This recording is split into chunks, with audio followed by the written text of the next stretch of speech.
तो आज की इस वीडियो में हम बात करेंगे कि प्रेगनेंसी के दौरान आपकी पेट में यानी कि कमर में दर्द क्यों रहता है। क्या वो सभी को होता है या किसी किसी को होता है, इसके पीछे के कारण क्या क्या हो सकते हैं। आपके पेट में इतना तेज़ दर्द होता है तो उसकी वजह क्या हो सकती है, और इसके साथ साथ हम ये भी बात करेंगे कि क्या इससे लड़का या लड़की होने का भी कोई संबंध है। अगर पेट में दर्द होता है तो क्या लड़की होने के चांसेस ज़्यादा होते हैं। तो चलिए वीडियो को शुरू करते हैं।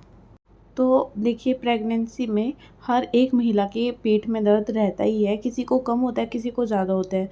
ऐसा भी हो जाता है कि शुरुआत की प्रेगनेंसी में पेट दर्द थोड़ा कम हो या ज़्यादा हो, और बाद की प्रेगनेंसी जब आपका 7वां 8वां 9वां महीना लग जाता है तब आपकी पेट में दर्द ज़्यादा हो जाए। क्योंकि ऐसा हो जाता है कि आपकी प्रेगनेंसी अलग अलग होती हैं, तो हो सकता है कि किसी महिला के पेट में दर्द शुरुआती प्रेगनेंसी में हो, बाद में ना हो, और किसी महिला की शुरुआती प्रेगनेंसी में पेट दर्द बिल्कुल ना हो, लेकिन बाद की 9वें 8वें 9वें महीने तक आते आते उनकी पेट में दर्द बहुत ज़्यादा रहने लग जाए। और कई कई महिलाओं को तो पूरी प्रेगनेंसी ही पेट दर्द की समस्या बनी रहती है।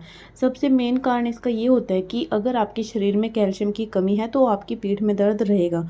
क्योंकि अगर आपके शरीर में पोषक तत्व ही नहीं जाएंगे, पोषक तत्वों की कमी रहेगी, कैल्शियम की कमी रहेगी, तो आपकी कमर दर्द की समस्या बनी रहेगी।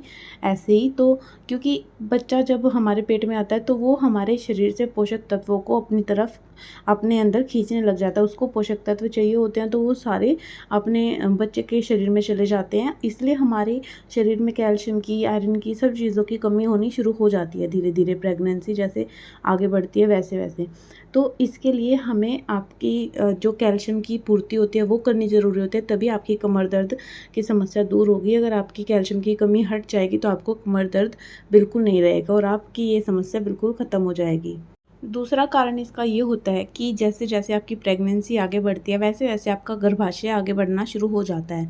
आपकी कमर जो है अंदर को धंसना शुरू हो जाती है और आपका पेट बाहर की तरफ निकल जाता है। इसलिए आपके पूरे बॉडी का जो भार होता है वो आपकी कमर पर आ जाता है, इसलिए आपकी कमर में दर्द रहना शुरू हो जाता है। तो इसके लिए आपको अच्छी तरह से बैठना उठना, इन सब चीज़ों पर आपको अच्छी तरह से ध्यान देना होगा। आपके बैठने के तरीके पे, आपके चलने के तरीके पे आपको अच्छी तरह से ध्यान देना होगा, तो आपकी कमर दर्द की समस्या दूर हो सकती है।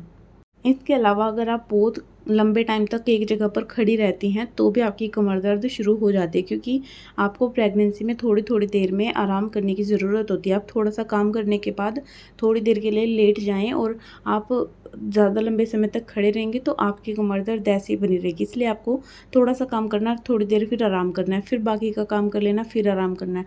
ऐसे करके आपको काम करना है। आपको लगातार एक ही जगह पर खड़े खड़े काम नहीं करना चाहिए, इससे आपको बहुत ज़्यादा दिक्कत हो सकती है।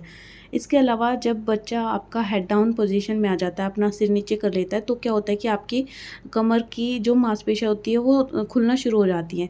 उसकी वजह से भी आपको ऐंठन की समस्या रह सकती है। इसके अलावा एक और कारण है कमर दर्द रहने का प्रेगनेंसी में, वो होता है कि अगर आप बहुत ज़्यादा स्ट्रेस लेती हैं तो भी आपकी पेट में दर्द हो सकता है। इसलिए आप पूरी प्रेगनेंसी खुश रहने की कोशिश करिए, बिल्कुल टेंशन फ्री रहिए, बिल्कुल भी टेंशन आपको नहीं लेनी चाहिए, तभी आपको दर्द कम रहेगा। तो अब बात कर लेते हैं कि क्या पेट दर्द रहने से आपको लड़की होती है। कई लोगों का ये मानना होता है कि अगर आपके पेट में दर्द होता है तो आपको लड़का होता है, और अगर आपकी कमर में दर्द होता है तो आपको लड़की होती है। तो अगर मैं अपने केस की बात करूँ तो मेरे केस में ये दोनों बातें बिल्कुल सही रही। क्योंकि जब मेरी बेटी मेरे पेट में थी तब मेरी कमर में बहुत ज़्यादा दर्द रहता था, पेट में दर्द बिल्कुल नहीं रहता था। और जब मेरा बेटा मेरे पेट में था तब मेरे पेट में दर्द ज़्यादा रहता था, मेरी कमर में बिल्कुल भी दर्द नहीं था। तो मेरे केस में ये बात बिल्कुल सही निकली। ऐसा बहुत सी महिलाओं के साथ होता है कि ये बात उनके साथ बिल्कुल सटीक बैठती है। क्योंकि बहुत पुराने टाइम से चली आ रही मान्यताएं हैं जो कि हमारे बड़े बुजुर्ग हमें बताते थे, और बहुत सारे उन लोगों को एक्सपीरियंस होता था, बहुत सारे उन्होंने देखे होते थे केस, तो इसलिए वो बताते थे। उनको इस बात का अंदाज़ा रहता था कि अगर ऐसा होता है तो लड़की ही होती है, और अगर पेट में दर्द होता है तो लड़के ही होते हैं। तो कहीं ना कहीं ये बातें सच भी होती हैं। वैसे इनके पीछे कोई साइंटिफिक रीज़न नहीं होता। ये जो आपको सही लगे तो वो मानना चाहिए। अगर आपको नहीं लगता कि ऐसा कुछ नहीं होता तो आपको कोई भी बात मानने की ज़रूरत नहीं है। आप अपने मन से कीजिए, जो भगवान ने आपको देना होगा वही मिलेगा। अगर लड़का देना होगा तो लड़का मिलेगा, लड़की देनी होगी तो लड़की मिलेगी। इसलिए तो इन सब बातों पे पूरी तरह से 100% विश्वास नहीं करना चाहिए। तो अगर आपको ये वीडियो अच्छी लगी हो तो इसे लाइक ज़रूर कर देना और मेरे चैनल को भी सब्सक्राइब कर देना। Thank you.